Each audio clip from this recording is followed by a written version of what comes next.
자, 오늘은 우리가 이 사무엘하 3장에서 가능하면 4장까지 다 끝내려고 그럽니다. 왜냐하면 같이 모두 연결된 장들이기 때문에 여러분들이 이 대하 드라마 같은 이 사무엘 상하를 보면서 미리미리 복습과 예습을 미리 하면 굉장히 재미가 있고 깨달아집니다. 또 제가 말씀을 해석할 때 훨씬 깊이 있게 깨닫고 성경 말씀이 이렇게 재미있을 수가 없어요. 제가 이 사무엘 상하를 많이 강해도 하고 했지만은 성도들이 평생에 이런 얘기들 처음 듣는다 하는 분들이 참 많이 있어요. 그러니까 깊이 시추 작업을 하면서 하나님이 또 새롭게 깨닫게 해주시는 은혜가 참 많습니다. 성경 말씀이 참 재밌습니다. 할렐루야. 꿀송이처럼 달다 하는 것이 바로 이런 말씀입니다. 여러분, 이 사무엘상 그 3장에 들어가면서 참 3장의 1절이 참 중요합니다. 3장 1절 한번 보세요. 1절. 자, 아사헬이 죽고 난 다음의 얘기예요. 군장 아사헬의 죽음이 굉장히 중요한 영향을 미칩니다. 3장 1절 시작. 사울의 집과 다윗의 집 사이에 전쟁이 오래매 다윗은 점점 강하여 가고 사울의 집은 점점 약하여 가니라. 그렇게 1절이 되어 있죠.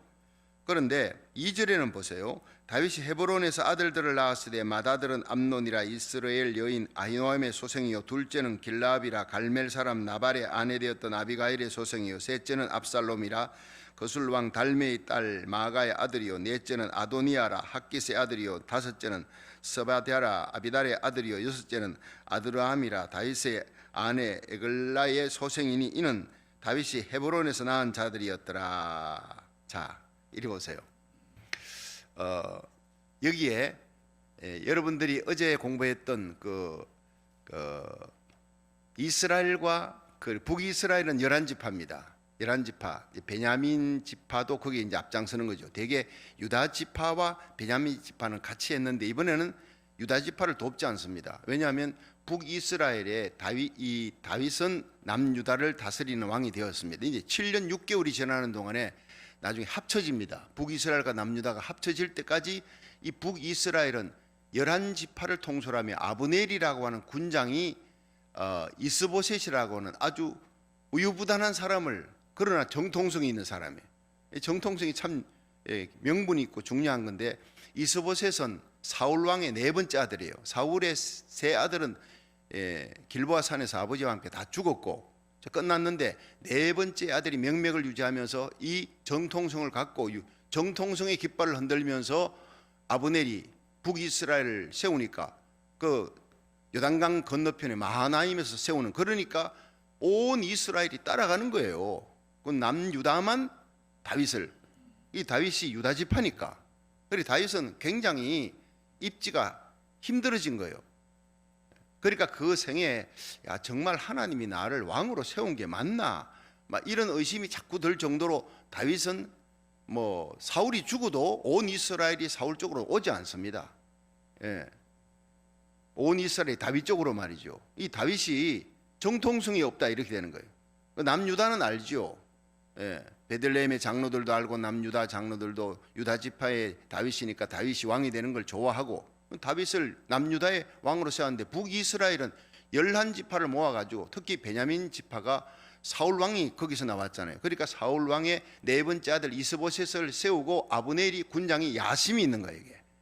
이건 아브넬 군장이요, 다윗을 하나님이 기름 부음 받았다, 하나님께 사무엘이 다윗을 기름 부었다, 온 이스라엘의 왕이 돼야 된다, 남북한을 통일하는 왕이 돼야 된다는 걸 알고 있습니다. 여러분 성경을 읽어보면 이 아브넬이 여러 차례 얘기합니다. 다윗에게도 얘기하고 이스보셋과의 갈등 사이에서도 하나님이 이스라엘을 다윗에게 주었다는 것을 그 하나님의 언약이다, 하나님이 맹세했다, 이런 하나님이 맹세하고 언약했다는 것을 아브넬이 압니다. 알면서도 왜 북이스라엘을 만들었느냐? 자기 야심과 야욕 때문에 만든 거예요. 근데 인간의 야욕으로, 욕심으로 만들어진 나라는요 갈수록 무너지는 겁니다. 근데 하나님이 인정하는 다윗은 사무엘이 기름 부었고, 기름 부을 때 어떻게 해요? 하나님께서 이새의 아들 다윗에게 기름 부어라 해서 기름 부은 거 아니에요. 그건 힘들고 어렵고 하지만은 마침내 헤브론에서 왕이 되는 겁니다. 마침내. 자, 헤브론에서 왕이 된 사무엘하 5장을 한번 보세요. 사무엘하 5장 5장의 4절을 한번 보세요. 사무엘하 5장 4절 시작. 다윗이 30세 위에 나아가서 40년을 다스렸을 때 헤브론에서 7년 6개월 동안, 자, 헤브론에서 몇 년? 7년 6개월. 예. 헤브론에서 7년 6개월 동안 유다만 다스렸고, 예루살렘으로 이제 이 수도를 캐피탈을 옮기면서 33년 동안 온 이스라엘과 유다를 다스리더라. 그러니까 통일 왕국으로 33년을 다스려요. 그 전에 헤브론에서 유다만 다스리는 게 7년 6개월입니다. 그래서 다윗은 약 40년 동안을 유다와 이스라엘을 통일했는 것, 남유다만 다스리는 것 7년 6개월, 그리고 통일 왕국 33년 해서 정확하게 40년 6개월이지만 40년 다스린 것으로 칩니다. 30세 왕이 되었잖아요. 그 다윗의 일생은 70년입니다. 예. 그런데 여기에서 마침내 남북한이 통일되어집니다. 예. 우리 대한민국도 남북한이 마침내 통일되어질 겁니다. 자유민주주의로 십자가 복음으로 믿으시길 바랍니다. 그래서 마지막 미국과 함께 세계 선교의 주자의 사명을 감당하게 될 겁니다. 그런데 하나님께서 연단을 주시는 거예요. 다윗에게. 이 남북한을 통일할 때까지 7년 6개월 동안 뭐 했느냐. 자, 아사엘이 어제 죽었죠. 이게 전투가 벌어졌는데 북이스라엘과 남유다의 전투가 벌어지고, 그 전투에서 북이스라엘은 360명이 죽었어요. 남유다는 20명이 고작 죽었어요. 20명 중에서 한 명 군장이 죽은 거예요. 크죠, 군장 한 명이. 자, 그렇게 전쟁은 이겼지만 군장 아사헬이 죽었습니다. 이 아사헬이 누굽니까? 요압의 동생이에요. 요압의 형제가 요압, 아비새, 아사헬, 이 세 사람은 서류야의 아들이라. 그 아버지는 이새인데, 다윗의 아버지 이새하고는 틀린 거예요. 예. 근데 이새인데 어머니 이름이 드러난 거예요. 어머니의 영향력이 더 많은 집안이에요. 근데 이 어머니가 자식들에게 용맹과 지혜는 가르쳤는지 몰라도 덕과 사랑을 가르치지 못했어요. 그래서 세 형제가 모두가 다 싸움을 잘합니다. 용맹스럽습니다. 요압 장수는요, 백전백승입니다. 한 번도 진 적이 없어요. 다윗의 왕국에 요압을 빼놓고는 다윗 왕국을 설 수가 없습니다. 그러나 치명적으로 이 요압이 다윗을 아프게 합니다. 힘들게 합니다. 마지막에 다윗이 죽을 때 솔로몬에게 요압을 편안하게 죽게 하지 말라. 그를 네 손으로 죽여라고. 그 맺힌 한을 죽을 때 임종 때 얘기해. 웬간하면 용서할 텐데 요압을 용서를 안 하는 거예요. 이 성군 다윗이. 왜냐? 오늘 사건에 아브넬을 죽입니다. 이 요압이 화친하러 온 북이스라엘 몽땅 나라를 넘겨주러 오는 이스보셋과 세웠지만 이스보셋을 이용하고 그렇게 해서 자기의 권력을 잡으려고 했던, 인간적인 생각으로 잡으려고 했던 이 아브넬이 마침내 이스보셋과 갈등이 생겨요. 왜 갈등이 생기는지 압니까? 이스보셋이 자기 아버지 사울왕의 첩이었던 리스바를 건드리는 거예요. 그 누가? 군장이었던 아브넬이 자기 부인으로 삼고 이러니까, 그거는 이 서열로 보면 내가 네 아버지 뻘이다 이거 아니에요. 왕중에 옥상옥이다 이래 되니까 이스보셋이 화가 난 거예요. 왜 내 아버지 처와 통관을 하느냐 이래 나오니까, 그래? 내가 나를 갖다가 유대의 개대강으로 아느냐. 개대강이라는 말은 개대가리라는 말이에요. 예, 속된 말로. 네가 나를 그렇게 우습게 만만하게 보느냐? 내가 유다 편에 붙어서 내가 이스라엘 힘들게 하는 개대가리로 보느냐? 그래. 내가 지금 바른 얘기 하겠지만 하나님이 언약과 하나님의 맹세는 다윗에게 이스라엘과 온 유다를 주는 것이다. 내가 너를 보호해서 이 사울왕의 직계라 해가지고 내가 너를 왕으로 세하는데 네가 나를 우습게 본다면 이 나라를 몽땅 유대에가 갖다 바칠 거야. 다윗에게 갖다 바칠 거야. 이렇게 협박을 하는 사건이 그 뒤에 나오죠. 그리고 결국 갖다 바쳐버립니다. 그게 7년 6개월 걸립니다. 그러니까 다윗은요, 싸우지 않아요. 북이스라엘하고는 싸우지 않아. 예. 여러분, 북이스라엘 싸우지 않고 하나님만 바라보는 거예요. 그리고 자식만 낳아요. 여기 보면 5명의 자식을 전부 다 어머니가 다 틀려요. 근데 자식만 부지런히 낳는 7년 6개월만 기록되는 게 뭐냐? 여러분, 태평성세니까 주위에 모압이나 암몬이나 쳐들어왔다는 얘기가 없어요. 아사헬의 죽음 끝나고 난 다음에 북이스라엘과 남유다가 싸웠다는 얘기 없고, 그리고 주위의 나라가 쳐들어왔다는 게 없으니까 백성들을 잘 다스리고 자기 백성만 잘 다스리는 거예요. 그러니까 점점 다윗의 나라는 강해지고, 한 집한데 강해지고, 사울의 나라는, 이스보셋의 나라는 점점 약해지더라. 여러분, 길이 있는데 이 길 끝이 뭐냐가 중요한 거예요. 길은, 여러분, 하나님이 인정하는 길이 있고 하나님이 인정하지 않는 길이 있는데, 시편 1편 6절이 굉장히 중요합니다. 대저 의인의 길은 여호와께서 인정하시나 악인의 길은 망하리로다. 여러분, 우리가 가는 길이 의인의 길이 되기를 축원합니다. 우리가 가는 길이 예수님 가셨던 길, 베드로와 바울이 갔던 길, 믿음의 선열들이 갔던 길, 그 길 따라가면 십자가 후에 부활이 있고 영원한 천국이 있는 거예요. 다윗의 길은 하나님이 인정하는 길입니다. 여러분, 우리의 길이 하나님이 인정하는 길이 되면 힘들고 어려워도 지나보면 점점 갈수록 잘 된다는 얘기예요. 믿으시길 바랍니다. 의인의 길은 여호와께서 인정하신데, 다윗은 갈수록 그 길이, 그 집안이 잘 되는 거예요. 한 지파밖에 안 되는데, 근데 저기는 11지파인데 대단한 줄 알았더니 갈수록 망하는 거예요. 안 되는 거예요. 이걸 아브넬이 지켜본 거예요. 7년 6개월 지켜보니까 이거 안 되겠구나. 이 나라를 다윗에게 넘겨서 다윗의 나라의 군장으로 자기가 포상을 받고 벼슬을 받아야 되겠다. 이러는데 사건이 터진 게 뭐냐면은 이스보셋과의 갈등, 싸움이 일어난 거예요. 그러니까 이 아브넬이 거기에서 대뜸 뭐 나온 얘기가 뭐 말할 것도 없이 바로 튀어나오는 얘기가 바로 한번 보겠습니다. 이 아브넬의 얘기 9절 한번 보세요. 3장 9절 한번 보세요. 3장 9절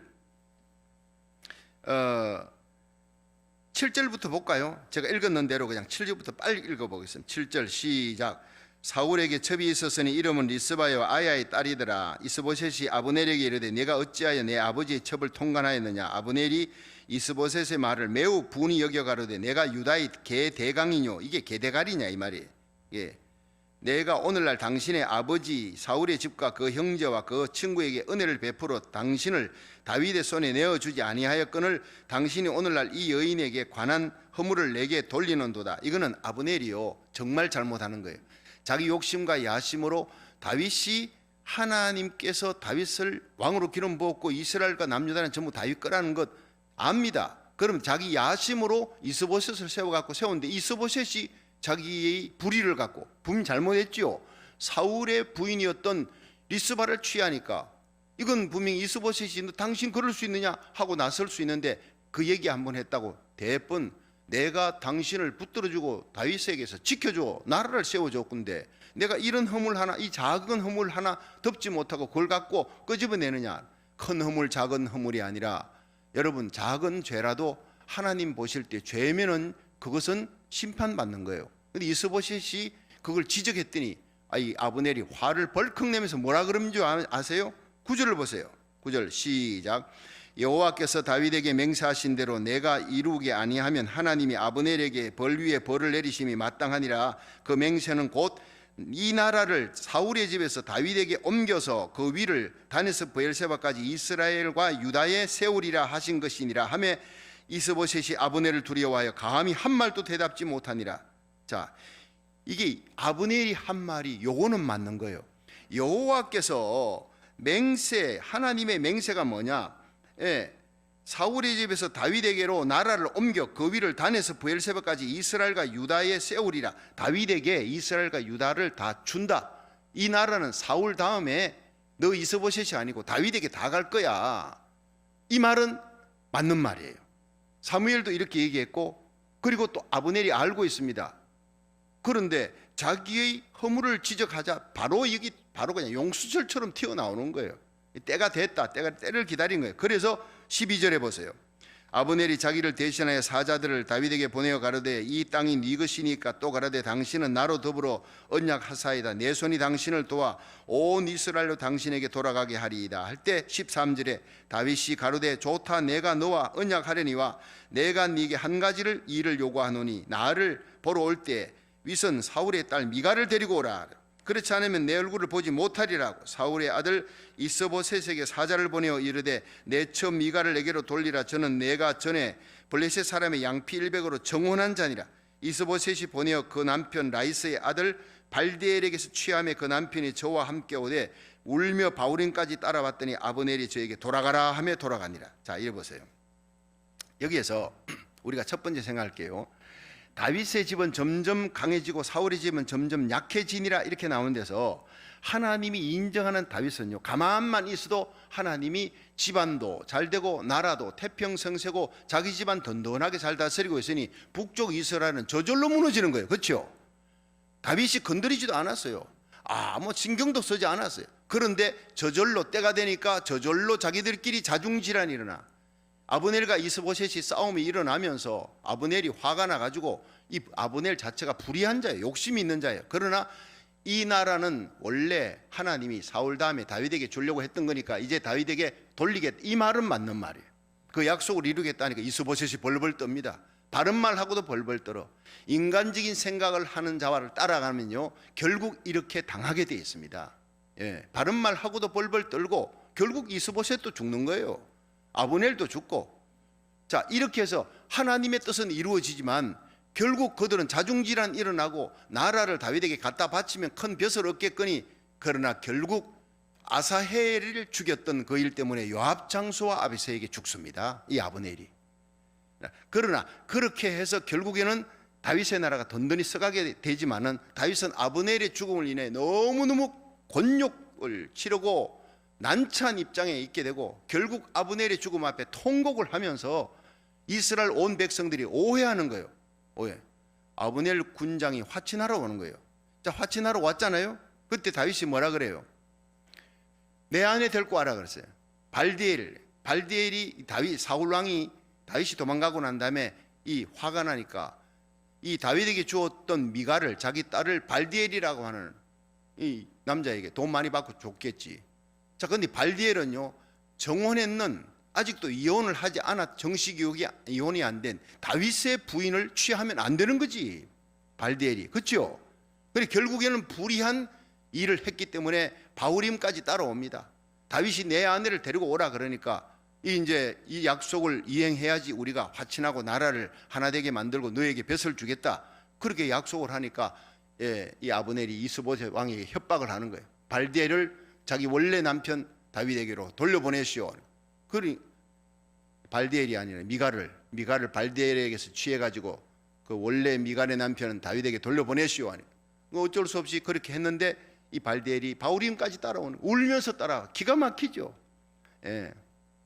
7년이 넘는 세월 동안, 그 10년 가까운 세월 동안에 아내로 정이 들었는데, 이거는요 불법이잖아요. 동거잖아요. 그게 정식 결혼이 아니잖아요. 불의한 일을 행한 자는 불의한 삭슬 심은 대로 거두는 거예요. 목숨을 걸고라도 거짓과 싸우고 불의와 타협하면 안 되고, 하나님의 말씀대로 여러분 의롭게 살아야 갈수록 다윗처럼 잘 되게 될 줄로 믿으시기 바랍니다.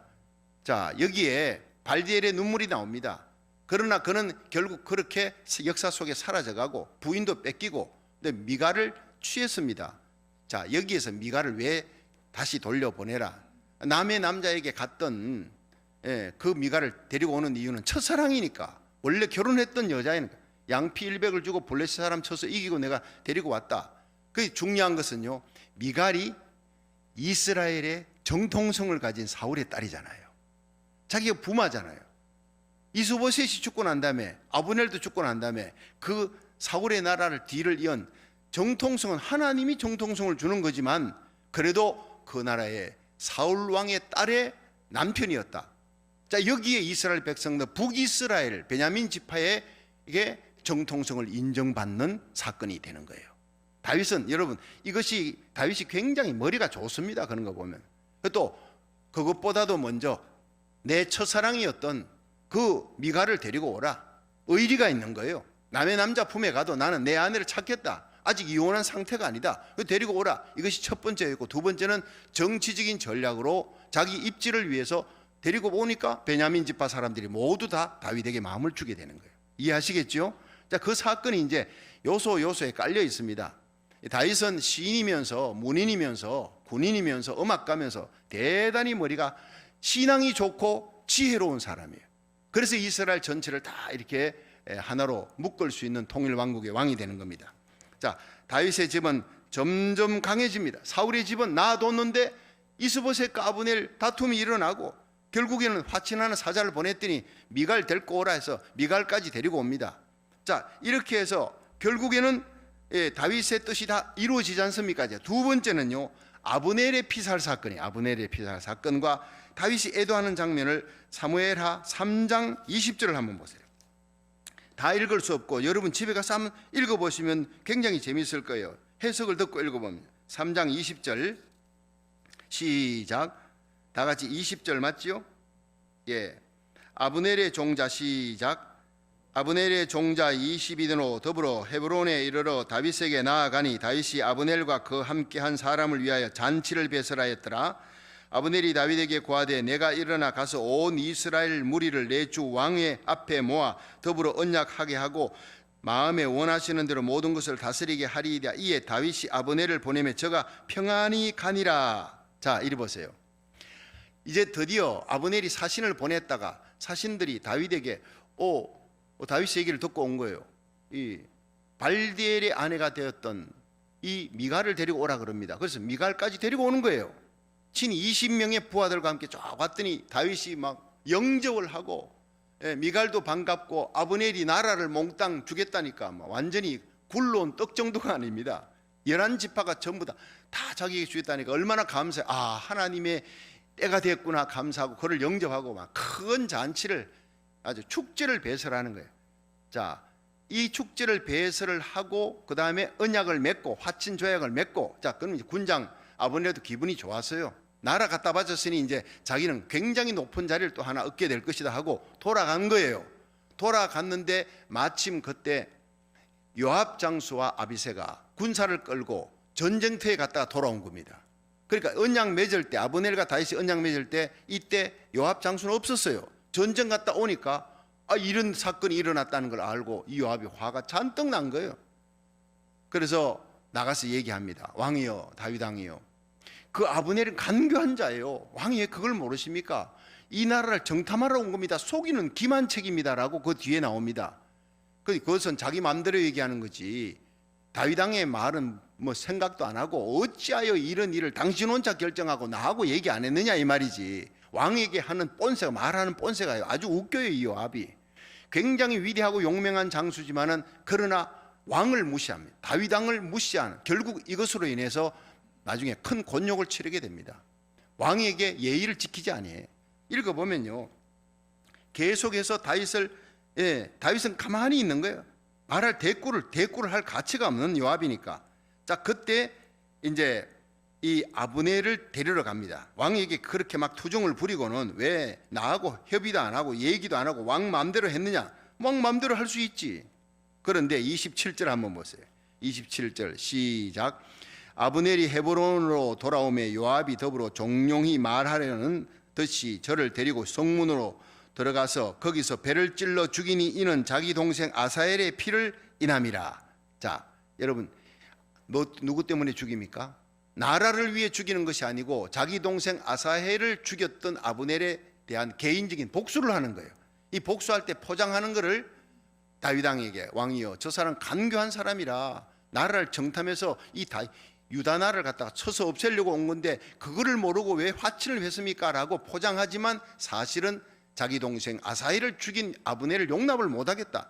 그래서 다윗 왕이 말을 안 들으니까요 다윗 왕에게 묻지도 않고 몰래 가서 사람들에게 가서 어딜 갔느냐 아브넬이 물어보니까 아브넬이 저쯤 갔습니다. 가가지고요 데리고 오는 거예요. 여기 보니까 시라 우물 가에서 이제 그 아브넬을 만나가지고 아브넬에게 얘기했을 거예요. 나하고 좀 얘기하자. 그러면 아브넬이 안 갈 겁니다. 왜냐?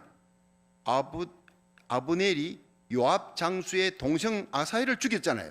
그러니까 개인적인 복수를 하려고 하겠다라고 안 갈 수 있는데 그래서 요압이 다윗 왕이 당신을 잠깐 보자 그럽니다 라고 얘기했을 거예요. 여기 성경에 없어요. 내가 읽어보면서 짐작해 요압이 가자 그러면 안 갈 거예요. 아브넬이 경계할 텐데 왕이 지금 급히 할 말을 잊어버렸다. 다시 중요한 얘기를 하려고 합니다. 갑시다 하니까 다윗 왕이 화친했던 다윗 왕이 그래서 돌아가는 거예요. 그래서 헤브론 성문에 딱 들어가 사람이 보이지 않는 곳에 어서간 곳에 가가지고 칼로 배를 찔러요. 무방비 상태에 기분 좋게 가고 있는 이 아브넬을 찔러 죽인 거예요. 이 사실이요, 온 이스라엘의 위선을 추락하고 주의 나라들을 볼 때 다윗 왕이 성군이고 대단한 덕장이다 하지만 여기에 요압 장수를 몰래 시켜서, 겉으로는 화친해놓고 요압 장수를 몰래 시켜서 아브넬을 암살했다라고, 그래서 적의 군장을 죽였으니 나라를 거저 먹으려고 하는 다윗의 속셈이 이것이었다라고 국민들이 오해를 한 거예요. 이게 이 오해를 갖다가 풀지 못하면 다윗의 나라는 무너지는 겁니다. 굉장히 다윗의 일생에 위기절박한 상황이 닥친 거예요. 그래서 이 다윗이 이 아브넬이 죽었다는 사실을 알고 기가 막힌 거예요. 자, 그래서 31절 보세요. 31절 시작. 다윗이 요압과 및 자기와 함께 있는 모든 백성에게 이르되 너희는 옷을 찢고 굵은 배를 띠고 아브넬 앞에서 애통하라 하니라. 다윗이 상녀를 따라가며 아브넬을 헤브론에 장사하고 아브넬의 무덤에서 소리를 높여 울고 백성도 다 우니라. 자, 여기 재미있는 것은요, 다윗이 요압과 자기 함께 있는 백성에게 명하는 겁니다. 옷을 찢으라는 거예요. 굵은 배를 입으라는 거예요. 아브넬 앞에서 통곡하라는 거예요. 자, 그때 요압이 어떠했을까? 요압이 몰래 자기가 암살했는데 다윗은 알지요, 요압이 죽였다는 거. 요압, 너 여기 옷을 찢어라. 아브넬을 위해서 통곡하고 굵은 배를 입고 상주 노릇을 하라는 거예요. 요압은 눈물도 하나도 안 나는데 하며 울면서 극하고 있는 모습이 기가 막히는 거 아니겠어요? 여러분, 다윗이 의로운 분노를 안고 준엄하게 명령할 때는 준엄하게 말합니다. 요압에게. 예. 요압이 아무리 권세를 갖고 있어도요, 의로운 다윗의 의분을 이길 수가 없어요. 네가 지은 죄를 네가 알렸다. 아브넬 앞에서 통곡하라. 굵은 배를 입으라. 이러면서 아브넬의 죽음 앞에 이렇게 애가를 짓습니다. 시인이잖아요 원래. 33절에 시작. 왕이 아브넬을 위하여 애가를 지어 가로되 아브넬의 죽음이 어찌하여 미련한 죽음같이 되었는고 네 손이 결박되지도 아니했고 네 발이 착고에 채이지도 아니하였는데 불의한 자식의 앞에 엎드러진 같이 네가 엎드려졌도다. 그러니까 불의한 자식 앞에가, 불의한 자식이 누구예요? 들으라고. 바로 옆에 있는 상주된 이 요압 장수, 너는 불의한 자식이야. 불의한 자식 앞에 아브넬 그 위대한 군장이 손에 묶인 것도 없고 발에 채인 착고도 없는데 칼 한 번 못 쓰고 그렇게 죽다니, 미련한 자같이 죽다니, 그러면서 애통을 하며 온 백성이 다시 그를 슬퍼하며 우니라. 다윗만 슬퍼한 게 아니라 다윗의 애통함과 아픔이 진심으로 백성에게 전달해졌기 때문입니다. 이게 중요한 게요, 사람에게는 말보다 진심입니다. 행동으로 애통함을 중심으로 나타낸 다윗의 위대한 모습이에요. 그러니까 35절에 시작. 석양에 뭇 백성이 나와 다윗에게 음식을 권하니 다윗이 맹세하여 가로되 내가 해지기 전에 떡이나 다른 것을 맛보면 하나님이 내게 벌 위에 벌을 내리심이 마땅하니라. 금식을 하면서 하는 거예요. 밥도 물도 안 먹고 금식하며 단식하면서 애통하며 우니까 이 중심이, 애통하는 그 마음이 전달된 거예요, 백성들에게. 36절 시작. 온 백성이 보고 기뻐하여 왕이 무슨 일을 하든지 우리가 다 기뻐하므로 이날에야 온 백성이 온 이스라엘이 넬의 아들 아브넬을 죽인 것이 왕이 한 바가 아닌 줄을 아니라. 자, 이게 굉장히 중요합니다. 이리 보세요. 다윗이 아브넬의 죽음 장사 지내고 헤브론에서 통곡하고 애가를 부르고 거기에다가 이 요압으로 하여금 굵은 배를 입고 네가 여기서 상주로 네가 통곡을 같이 해라. 온 백성과 함께 우는데 다윗이 더 크게 소리 높여 왼종일 울고 금식하고, 이게요 그냥 체면 차례로 내가 아닌데 억울하게 누명서겠구나, 이게 아니라 진심으로 가슴에서 우러나는 애도를 한 거예요. 이것이 백성들에게 전해서 백성들의 오해가 풀린 거예요. 아, 다윗 왕이 죽인 것이 아니다. 요압을 시켜 암살한 게 아니라 다윗도 몰랐고 요압이 자기 옛날에 아사엘 동생 죽인 그 복수를 했는 것이구나.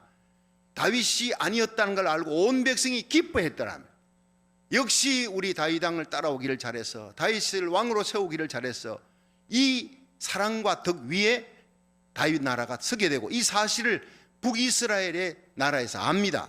북이스라엘이 다 알고 그 장로들이 나중에 다윗에게 무릎을 꿇고 우리를 받아주십시오, 이렇게 되는 거예요. 이 사건이. 여러분, 요압은 덕장이 되지 못했어요. 용장이고 맹장이고 지장이었지만은 덕장이 되지 못했어요. 버림받습니다. 여러분, 지혜롭고 용맹한 것은 두 번째예요.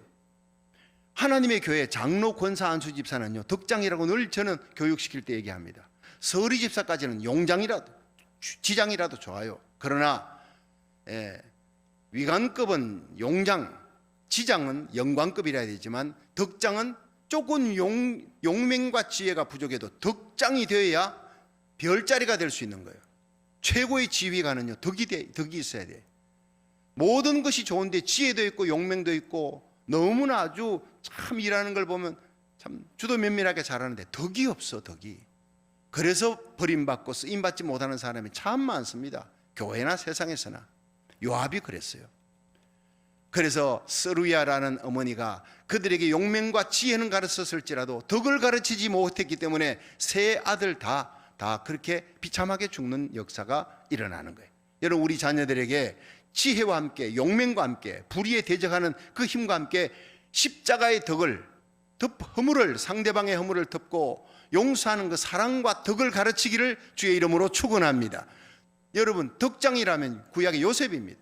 형들에게 자기의 모든 허물을, 죽이려고 했던 허물까지도 내가 하나님을 대신하리까 하고 용서해주고 덮어주는 거예요. 평생을. 이런 사람을 하나님이 높이시는 거예요. 자, 이제 마지막으로 생각할 것은 세 번째, 이 다윗의 의분, 이스보셋의 죽음과 다윗의 의분입니다. 한번 사무엘하 4장 5절 한번, 4장, 이제 4장에 들어갔어요. 오늘 조금만 더 하겠습니다. 3장 4장 같이 연결되어 있기 때문에요. 자, 4장 1절을 먼저 볼까요? 시작. 사울의 아들 이스보셋이 아브넬의 헤브론에서 죽었다 함을 듣고 손맥이 풀렸고 온 이스라엘이 놀라니라. 사울의 아들 이스보셋에게 군장 두 사람이 있으니 하나의 이름은 바나요, 하나의 이름은 레갑이라. 베냐민 족속 브에롯 사람 림몬의 아들이더라. 브에롯도 베냐민 지파에 속하였더라. 이래 했는데 이 레갑과 바나가 반영을 일으킵니다. 자, 5절을 한번 보세요. 4장 5절 시작. 브에롯 사람 림몬의 아들 레갑과 바나가 행하여 볕이 쬐을 때 점에 이스보셋이 집에 이르니 마침 저가 낮잠을 자는지라. 레갑과 그 형제 바나가 밀을 가지러 온 채하고 집 가운데 들어가서 그 배를 찌르고 도망하였더라. 어디 구체적으로 나오는 게 7절에 저희가 집에 들어가서 이스보셋의 침실에서 상위에 누웠는지라. 저를 쳐 죽이고 목을 베어 그 머리를 가지고 밤새도록 아라바 길로 행하여. 자, 자기 주인을 죽이고 옵니다. 뭐 자기 주인이 이 이스보셋이 악정을 행한 것도 아닌데 이 죽이는 거예요. 나라가 이게 점점 기울어지고 이 주인을 아브넬도 죽었다니까 이스보셋을 죽여가지고 다윗에게 머리 들고 가면 큰 벼슬 하겠구나라고 하는 배신자들이, 이게 이 배신자 레갑과 바나. 자, 8절 시작. 헤브론에 이르러 다윗 왕에게 이스보셋의 머리를 들이며 고하되 왕의 생명을 해하려 하던 원수 사울의 아들 이스보셋의 머리가 여기 있나이다. 여호와께서 오늘 우리 주 대신 왕의 원수를 사울과 그 자손에게 갚으셨나이다. 밤새도록 알아봤길로 악한 일에는 열심을 내가 다윗에게 쫓아가서 갖다 바쳤더니 야, 다윗 잘했구나, 이제 너희들이 큰 공을 세웠구나, 이렇게 얘기하지 않는 거예요. 그 후에 다윗의 모습이 너무나 훌륭한 인격의 모습이 나옵니다. 9절 시작.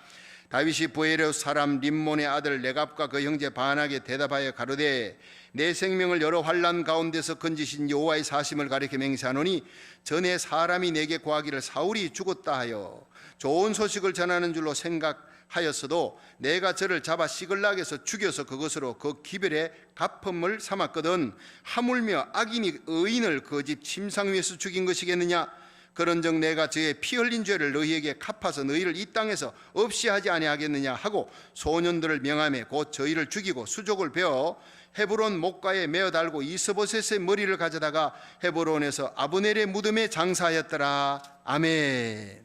자, 여러분 이리 보세요. 이제 말씀을 맺습니다.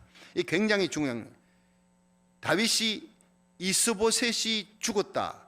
자, 아브넬이 죽은 것도 원통한 거예요. 자기가 정식 화친을 했는데 억울하게 죽었잖아요. 요압이 죽였으니까, 암살했으니까.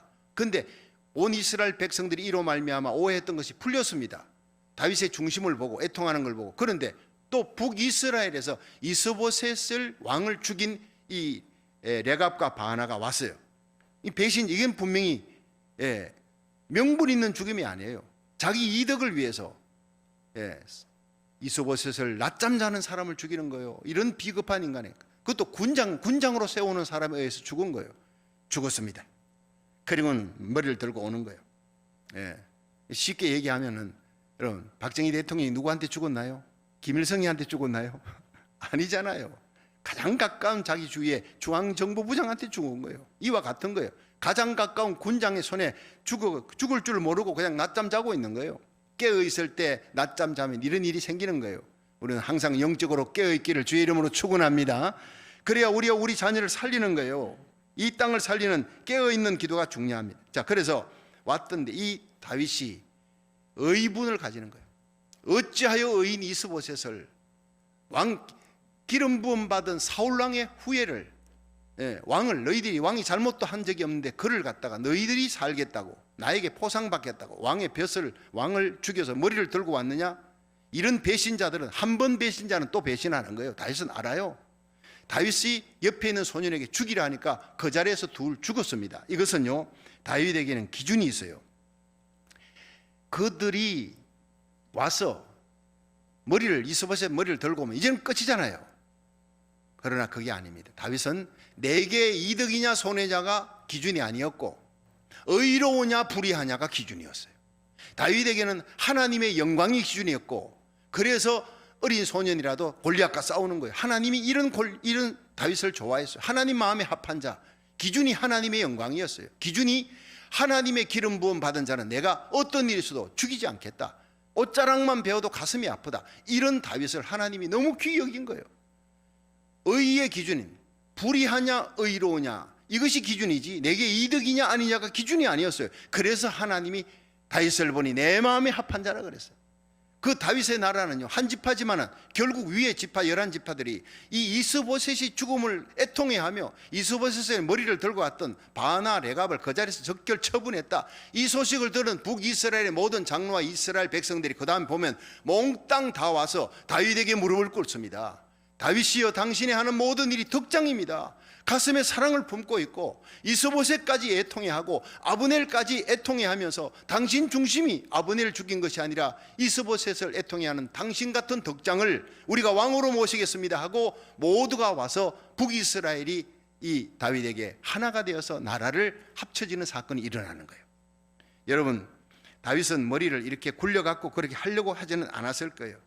그러나 하나님의 언약, 이 북이스라엘의 장로들이 와서요, 하나님의 언약을 아브넬과 같이 똑같이 얘기합니다. 5장 2절을 한번 보세요. 5장 2절, 2절만 읽습니다. 다 같이 시작.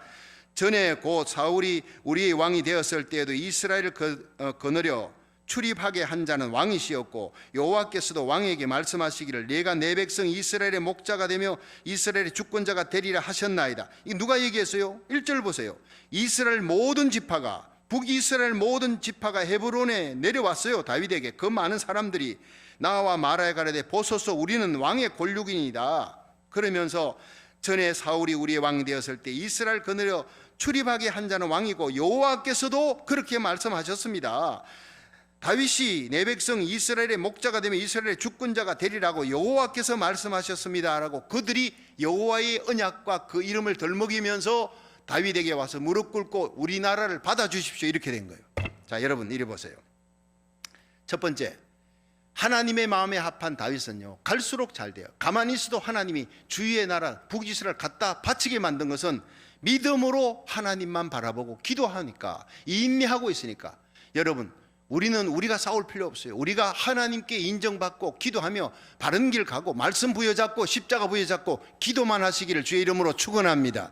그러면요, 우리 주위에 있는 모든 문제는 해결됩니다. 하나님이 우리의 대적들, 우리 힘들게 했던 사람들 다 해결해 주는 거예요. 믿으시기를 바랍니다. 우리가 원수 갚을 필요가 없다는 거예요. 하나님이, 우리가 기도할 때 하나님의 손이 역사하는 거예요. 다윗이 기도하고 자기 나라 유다만 잘 다스리니까 하나님이 역사한 거예요. 믿으시기 바랍니다. 두 번째는 아브넬의 죽음을 통해 하나님은 합력해서 선을 이루게 합니다. 그러나 아브넬의 죽음을 중심으로 애도하는 그 덕장, 가슴에 사랑을 품은 자를 하나님이 귀히 여기는 거예요. 그리고 이스보셋의 죽음 앞에 중심으로 의분을 일으켜, 밑에 사람이 위에 사람을 치고 올라와서 배신하는, 그것을 의로운 분노를 안고 바압과 바알, 레갑과 바알을 처리하는 그 다윗의 모습을 하나님이 기뻐하고 온 이스라엘과 북이스라엘 남유다가 다 기뻐하는 거예요. 그래서 한 마음이 되었더라. 여러분, 하나님 바라보며 인내하는 성도 되기를 주의 이름으로 축원합니다. 그리고 가슴 속에 참 사랑을 안고 십자가 사랑을 안고 덕장으로서 하나님 앞에 쓰임 받는 저와 여러분 우리 자녀들이 되고, 가슴 속에 의분을 안고 이 시대에 불의가 팽배하고 배도가 팽배한 이 땅, 고국 땅을 바라보면서 통곡하며 눈물 흘리며 하나님의 우리 고국을, 미국을 하나님 다시 회복시켜 주시고, 우리가 마지막 시대에 하나님 앞에 의로운 하나님의 교회로 마지막 대부흥의 선봉장이 되는 다윗 같은 하나님의 사람 되게 하여 주시옵소서. 기도할 수 있기를 주의 이름으로 축원합니다.